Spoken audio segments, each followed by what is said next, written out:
হতে পারে নাই। স্বাধীনতার পর মাওলানা ভাসানী বলেছিলেন,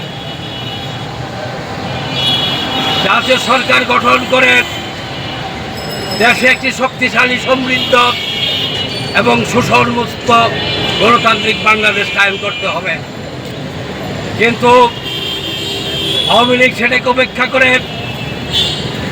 একজনের শাসন চাপিয়ে দেওয়ার মানুষের দ্বারা সেদিন লক্ষ্মী বাহিনী তৈরি করে ৩০,০০০ যুবককে হত্যা করা হয়।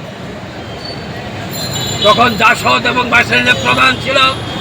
এই দুটি দল আওয়ামী দুঃশাসনের বিরুদ্ধে সেদিন রুখে দাঁড়িয়েছিল। সেদিন যদি জাতীয় সরকার গঠন হতো, আমি মনে করি সত্যিকার অর্থে যে মুক্তিযুদ্ধের চেতনা, সত্যিকার অর্থে যে মুক্তিযুদ্ধের আদর্শ সম্পূর্ণভাবে বাস্তবায়িত হবে। কিন্তু কায়েমি স্বার্থ, উৎপাদনের রাজনীতির, ভোগের রাজনীতির, ক্ষমতাকে চিরস্থায়ী করার মানুষের, গণতন্ত্রকে ভিন্ন পথে প্রবাহিত করার মানুষের সেদিন আওয়ামী লীগ ভিন্ন পথে হাঁটিছিল। যার প্রেক্ষিতে তাদের ব্যর্থতার কারণে, অপারগতার কারণে 15 আগস্ট সৃষ্টি হয়।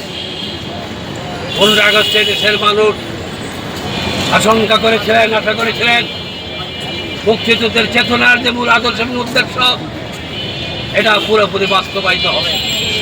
কিন্তু সেদিনও এ ফসল চলে যায়। আওয়ামী দুঃশাসনের বিরুদ্ধে ভাসানীরা এক সময় রুখে দাঁড়িয়েছিল। ভাসানীর লোকজন দিয়েই সেদিন বিএনপি সৃষ্টি হয়েছিল। জিয়াউর রহমান থাকা অবস্থায় কিছুটা গণতান্ত্রিক পরিবেশ পাওয়ার পর পরবর্তীতে বিভিন্ন রাজনীতির কারণে সেই বিএনপির জিয়াউর রহমানের যে মূল আদর্শ উদ্দেশ্য সেটা বিচ্যুতি হয়। তখন সেটা ছিল ভাসানী বিএনপি। আজকে যে বিএনপি দেখতে চাই, এটা আর সেই জিয়াউর রহমানের বিএনপি নয়। সেদিন যে উদ্দেশ্যে ভাসানী এই বিএনপি তৈরি করেছিল, সেই বিএনপি আজকে তাদেরকে দূরে ঠেলে দিয়েছেন। সেদিনকার বিএনপি আজকের বিএনপি এক নয়।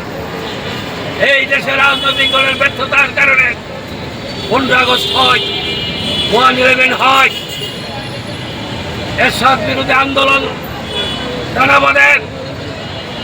আমি সবসময় একটা কথা বলি, পানি যেমন তার সমতা রক্ষা করে, বাতাস অনুরূপ তার সমতা রক্ষা করে।